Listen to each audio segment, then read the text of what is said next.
Welcome to Storytime. Bloody Sunday was over. Many of Red's Pokemon were gone. However, it was time to move on.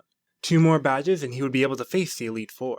The next badge was on Cinnabar Island, which was a place the Helix said would be extremely important for their journey. The Fawns, a Nidorino, and AJ, the Zapdos, filled Cabbage and Dux's place on the team. Setting off, Red went back through Mount Moon, finding a moonstone that led him above the Fawns into a Nidoking. Finally, Red came back to Pallet Town. His hometown felt so foreign after being away for so long. It seemed so much smaller somehow, and Red felt so much older. When he entered his house, his mother was overjoyed at the surprise, and as she embraced him he couldn't help but smile at the warmth, even as tears rolled down his cheeks. He stayed the night, telling his mother about his journey, introducing her to all the Pokemon he'd met along the way. Lying in his own bed, holding the Helix close, the shadow over his heart began to fade, and he finally felt at peace.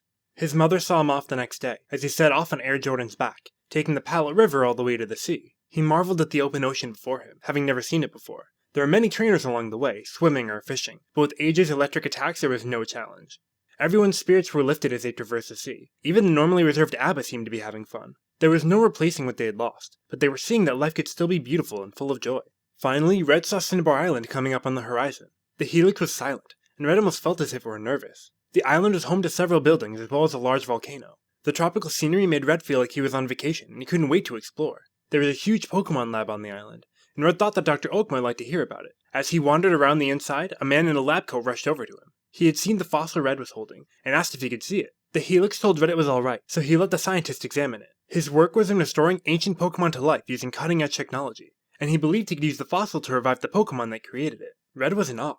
The Helix as an actual Pokemon? He had been with the fossil for so long that he had stopped wondering what it really was and just accepted it as his guide. He asked the Helix if this is what it wanted. It told Red that going on this journey with him had awakened its desire to be alive again. It didn't just want to guide Red to victory, it wanted to fight alongside him too.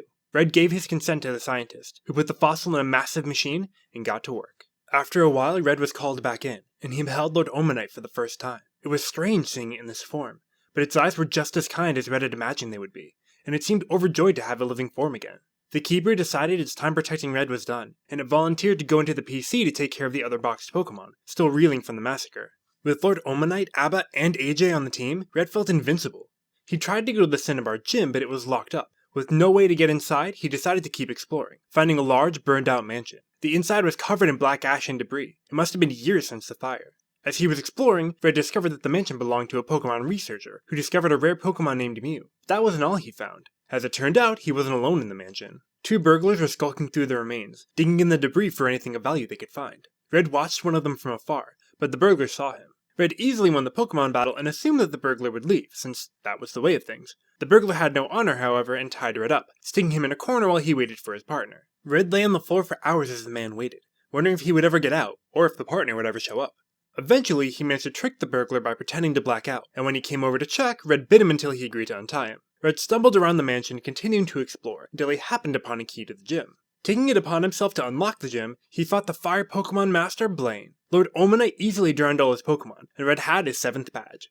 The last gym was back in Viridian City. It had been closed when Red had passed originally, so he had to hope the leader had returned. Making his way back to the mainland, he traveled there to find that it was in fact open. However, before the gym lay Red's old nemesis, a ledge. Red tumbled down it again and again. It seemed insurmountable, but his will was ironclad and he refused to let it defeat him. Finally, he was able to get into the gym, where he found a smaller version of the labyrinth from the Rocket HQ.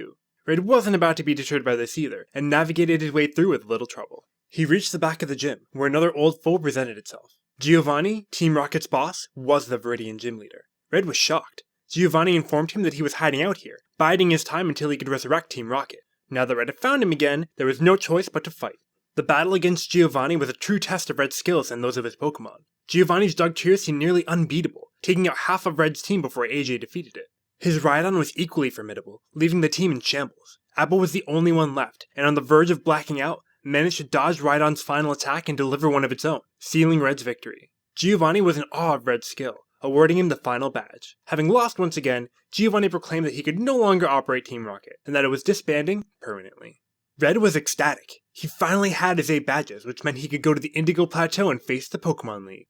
First, however, he would have to traverse Victory Road, a perilous mountain path that was the final leg of a Pokemon Master's journey. On the way there he saw Blue, who wanted to warm up before tackling the League himself.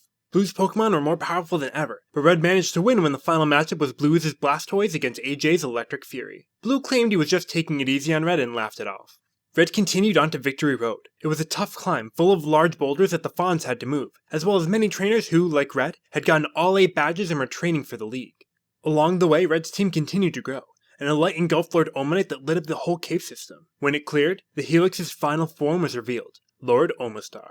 Red continued to climb for hours, determined to make it out and fulfill his destiny. His exhaustion immediately faded when he saw a light up ahead, and realized he had reached the Indigo Plateau. He had made it to the Pokemon League. This challenge would be unlike anything he had faced so far. He would have to fight the Elite Four one after another, followed by the champion who presided over them. Before he embarked, Red sat outside for a while with his Pokemon, enjoying the unrivaled view. They could see all of Kanto from here. Lord Omastar, Abba, AJ, Air Jordan, the Fawns, and ATV had all fought with everything they had to get here. After a while, Red nodded to himself. It was time. Entering into the Pokemon League, Red found himself in a room surrounded by icy water. Lorelei was his first opponent. From the first moments of their fight, Red could tell these trainers were on another level. Lorelei's Dugong could heal almost any injury Red's Pokemon dealt it, testing his endurance. Her mix of ice and water Pokemon was incredibly strong, even with AJ on Red's side. In the end though, AJ pulled ahead and Lorelei was defeated. The next room was a dojo headed by Bruno, a master of fighting Pokemon. Lord Omastar showed its godly strength, taking out his Onix and Hitmonchan easily. The Fawn switched in, putting his brute strength against the massive Machamp. The two Titans were locked in struggle, neither wanted to give up any ground. The room shook as their might was tested. In the end, Machamp's stance moved only an inch or two, but it was enough to tip the balance, and the Fawn's was left standing. The next room was dark and full of graves, reminding Red of Pokemon Tower. Agatha was waiting for him, an expert in the use of ghost Pokemon. She was an old friend of Dr. Oak, so she felt he had grown weak and was interested to see why he had such high hopes for Red. Her Gengar was fearsome, using the opposing Pokemon's own dreams to cause psychic damage. Abba used a Mirror Move to reflect the attack back on the Gengar, blowing it away. Agatha's eyes widened as the Gengar's smile faded, and it fell before the might of Bird Jesus. The last of the Elite Four was Lance, a master of the rare and powerful Dragon Pokemon. Lance's Pokemon were unbelievable. His Gyarados quickly knocked out the Fawns and Lord Omastar, falling to AJ. 2 Dragonairs came next, requiring Abba's help. AJ switched back in against Aerodactyl, but both birds fell under the might of Lance's final Pokemon, Dragonite. It seemed unbeatable, unlike anything Red had seen. He had 1 Pokemon left, all-terrain Venomoth. He held the ball close and whispered that he believed in ATV before throwing it. The Venomoth was paralyzed with fear. Though it had fought many battles, it knew it couldn't stand up to the other godlike figures on the team. Now, however, it was the only one left. ATV thought of its fellow Safari Zone Pokemon, so many of whom were now gone. Were they watching over her now? ATV steeled itself for battle. Red believed in her. She would win for him. Roused by its sudden burst of affection for Red, ATV went on the attack. The Dragonite had a powerful barrier protecting it, so ATV's moves did almost no damage. The 2 Pokemon took flight, ATV flying so quickly and so gracefully it seemed to be dancing. Not a single one of Dragonite's attacks landing. All the while, Dragonite hadn't realized that ATV was chipping away at it using Leech Life, and had poisoned it as well. Lance began to understand as he saw Dragonite's flight slow, its barrier weaken. Finally, it gave out, and ATV geared up for a massive final blow. The room was silent. Lance could not believe what he had seen. It was a flawless victory.